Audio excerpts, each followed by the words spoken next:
کے درجے میں لکھا ہے. کیسی کمال کی حدیث ہوگی. اور پھر یہ اس رات کو ہمارا یہ بیٹھنا کتنی برکتوں والا ہوگا, یہ حدیث سن کر ہمیں پتہ چلے گا. ام المومنین سیدتنا عائشہ صدیقہ رضی اللہ تعالی عنہا فرماتی ہیں ایک رات نبی پاک صلی اللہ علیہ وسلم کو میں نے اپنے پاس نہ پایا تو میں نے گھبرا کر باہر نکلی تو سرکار دو جہاں صلی اللہ علیہ وسلم کو جنت البقیع میں پایا. تو میرے آقا ہے تو جہاں صلی اللہ علیہ وسلم تو دلوں کے حالات بھی جانتے ہیں. آپ نے فرمایا اے عائشہ تم کیا گمان کرتی ہو کہ اللہ اور اللہ کا رسول تم سے زیادتی کرے؟ مثال کے طور پر تو فرمایا یا رسول اللہ نہیں, میں یہ سمجھی کہ آپ کسی اور زوجہ محترمہ کے ہاں چلے گئے ہوں گے. تو فرمایا اے عائشہ آج کی رات تمہیں پتہ ہے یہ کون سی رات ہے؟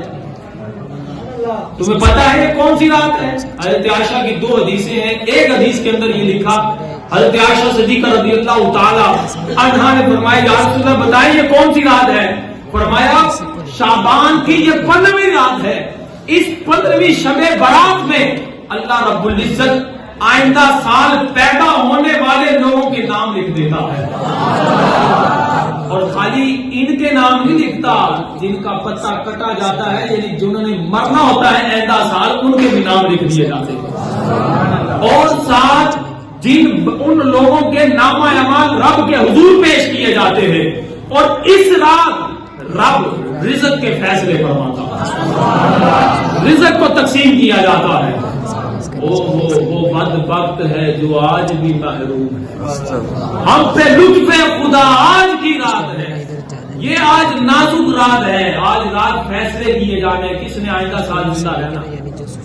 علماء شارحین نے یہاں پر لکھا بعض لوگ ایسے ہیں کہ جن کے کفن بازاروں میں آ چکے, وہ گھر کی تعمیروں کے چکر میں پڑے ہوئے ہیں, بیٹوں کی شادیوں میں لگے ہوئے ہیں اور اپنے سلسلہ شادی کے شادیانے بجانے میں لگے ہوئے ہیں. ان کو اللہ رب العزت کی فکر نہیں, نہ اس کو ذکر کی فکر, نہ اپنے گناہوں کی فکر, نہ اپنے معاملات کی فکر. وہ بس یہی کر رہا ہے کہ دنیا کی دھن میں بدبخت ہے لیکن اس کا کفن بازار میں آ چکا ہے.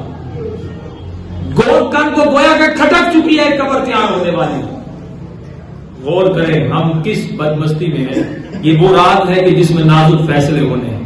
بندے کو آئندہ سال رزق کا فیصلہ, یہاں تک کہ علماء نے لکھا کہ اس رات حج جس نے آئندہ سال کرنا اس کا بھی نام لکھا جائے. کاش کا آئندہ سال ہم حج کرنے والوں ہیں, اسی سال حج کرنے والوں ہیں. پھر حضرت عائشہ صدیقہ رضی اللہ تعالی عنہا سے میرے آقا علیہ السلام نے مخاطب ہو کر فرمایا ان اللہ عز وجل ينزل لیلۃ النصف من الشعبان الى السماء الدنیا. فرمایا عائشہ اللہ رب العزت اس رات اپنی شان کے مطابق آسمان دنیا پر جلوہ فرماتا ہے.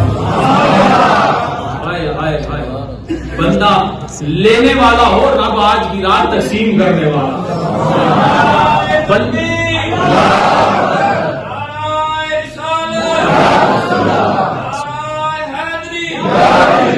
پھر کس کے فیصلے؟ آگے حدیث کے الفاظ ہیں جب فرو اکثر عدد شعری غنم القلب. فرمایا اللہ اس رات بنی قلب کی بکریوں کے بالوں سے زیادہ لوگوں کی بخشش فرماتا ہے. اللہ اپنے سر کے بال نہیں گر سکتا, بکری کے بال. اور پھر بکری کون سی؟ فرمایا شارحین نے بنی قلب عرب میں قبیلہ تھا, وہ اس قدر بکریاں پالتا تھا کہ ان کے قبیلے کی بکریوں کو گنا نہیں جا سکتا تھا. وہ آج رات بخشش کے پروانے سنائے جانے ہیں. وہ بدبخت ہے جو آج بھی محروم ہے. ہم پہ لطف خدا آج کی رات ہے. پوری محفل میں چادر تنی نور کی, نور پھیلا ہوا, آواز بلند بولو, نور پھیلا ہوا. آج اللہ تعالیٰ کو بخشش کے پروانے سنائے گا. کتنے؟ فرمایا بنی قلب کی بکریوں کے بالوں سے بھی زیادہ رب بخشش کے پروانے سنائے گا. کوئی مانگے تو صحیح رب عطا فرمائے. اور دیکھو تو صحیح لطف کیسا ہے, خود آسمان دنیا کو اپنی شان کے ساتھ اپنے بندوں کو مخاطب کر کے کہہ رہا ہے کوئی مجھ سے توبہ طلب کرنے والا، اور ہے کوئی مجھ سے رزق طلب کرنے والا؟